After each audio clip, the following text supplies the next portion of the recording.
Nouvelle journée sanglante en Syrie. 39 personnes ont été tuées dans des violences ce jeudi. 17 personnes ont trouvé la mort lors de combats dans le quartier de Baba Amr à Homs, déserté par les rebelles. Cette zone est désormais tombée aux mains de l'armée syrienne. L'opposition craint un massacre contre les civils dans les prochaines heures et fait un appel à la communauté internationale. Aucune nouvelle de la journaliste blessée Edith Bouvier, même si le président du Conseil national syrien affirme qu'elle serait dans un lieu sûr. En Russie, les électeurs sont appelés aux urnes dimanche 4 mars. Poutine est le grand favori de cette élection présidentielle. Après les fraudes aux législatives de l'automne 2011, il a promis la transparence du scrutin. Des webcams ont été installées dans les bureaux de vote. Ce jour-là, dans la banlieue de Moscou, la commission électorale russe a invité des dizaines de journalistes étrangers afin de dévoiler le nouveau dispositif censé assurer la transparence du scrutin. Le vice-président de la commission nous montre les 2 webcaméras installées au plafond. Désormais, l'ensemble du vote sera filmé.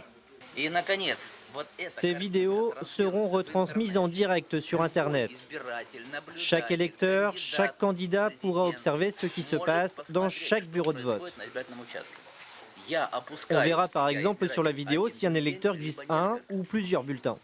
En cas de plainte, ces enregistrements serviront de preuve devant la justice. Les autorités n'ont pas lésiné pour faire taire la contestation. 91 400 bureaux de vote ont été équipés pour un coût de 600 millions d'euros.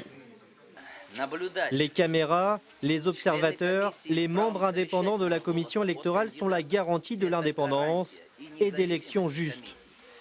Sergueï, lui, ne croit pas un instant à des élections justes. Pour l'opposition, ce système de webcaméra est un leurre. Ce sont des caméras de très petite résolution. Et on n'y verra rien. On ne verra pas s'il y a un bulletin ou 100 bulletins. On ne verra pas qu'est-ce qui est écrit. Après les fraudes enregistrées aux législatives de décembre, la transparence de ces présidentielles sera observée à la loupe et constituera l'un des enjeux majeurs de ce scrutin.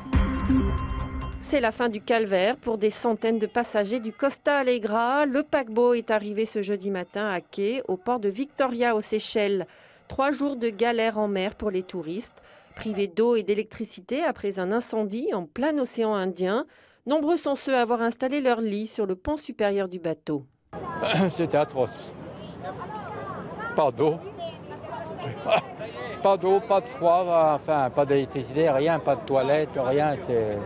C'était une catastrophe. Après cette épreuve traumatisante, certains passagers ont décidé de rentrer chez eux. L'autre moitié a accepté de rester 2 semaines aux Seychelles aux frais de Costa. Ikea, le géant suédois de l'ameublement, serait-il un espion? Une enquête vient d'être ouverte sur les éventuelles pratiques d'espionnage de l'enseigne concernant des employés et des clients. Des faits présumés révélés par le Canard enchaîné qui assure que l'entreprise aurait eu accès de façon frauduleuse à des fichiers de police. Prenez des notes. Ikea aurait-elle appliqué la consigne à la lettre?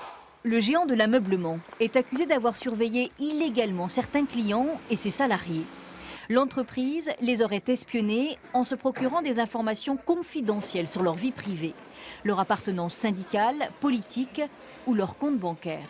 Ça ne me surprend pas en fait d'IKEA en fait, de certaines personnes parce que les relations sociales sont très dures et donc il y a certains comportements dans l'entreprise qui, nous-mêmes en tant que délégués syndicaux, on est surveillés, suivis, donc c'est un comportement qui ne me surprend pas de certaines personnes. Des cadres de l'entreprise auraient fait appel à une officine privée pour obtenir des renseignements. Le Canard enchaîné et Mediapart publient les demandes d'informations d'IKEA sur des salariés. Par exemple, j'ai besoin de connaître l'état de son casier et surtout son train de vie. Les enquêteurs privés auraient eu accès à ce fichier, pourtant strictement réservé à la police. Plusieurs salariés ont porté plainte. C'est une atteinte d'une gravité extrême. La gravité consiste dans l'atteinte à la vie privée. C'est ce qu'il y a de plus sacré, c'est ce qu'il y a de plus important lorsqu'on vit dans une société démocratique, une société libre. La direction d'IKEA a lancé une enquête en interne et mis à pied l'un des cadres cités dans les mails. On a découvert un certain nombre de pratiques qui sont tout à fait contraires à ce que IKEA souhaite faire, à la manière dont IKEA souhaite mener ses affaires, que ce soit au niveau du groupe ou au niveau d'IKEA en France, parce que ça touche un certain nombre de fonctionnements qui sont contre les libertés individuelles.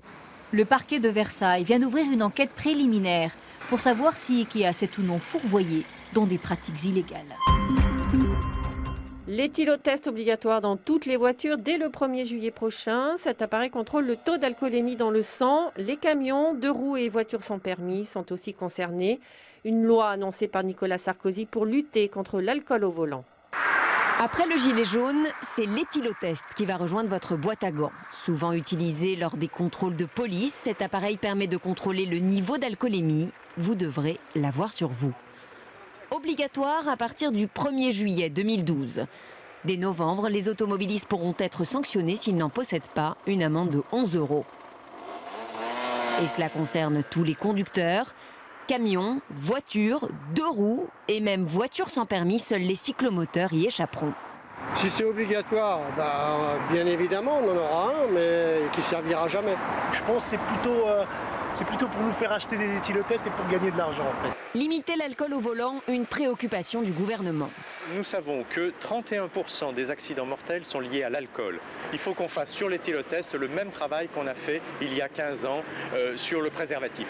Mais les associations s'interrogent sur cette mesure et surtout sur la qualité de ces éthylotests chimiques. D'après elles, pas toujours efficaces. Ces éthylotests sont très peu fiables parce que peu sensibles et ne s'auto-évalueront finalement que les gens qui sont déjà sensibilisés au problème. Donc n'attendons rien de cette mesure spécifique. Pour les autocars, les contrôles seront encore plus stricts. À la rentrée 2015, ils devront être équipés, d'éthylotests anti-démarrage, des appareils électroniques jugés plus précis.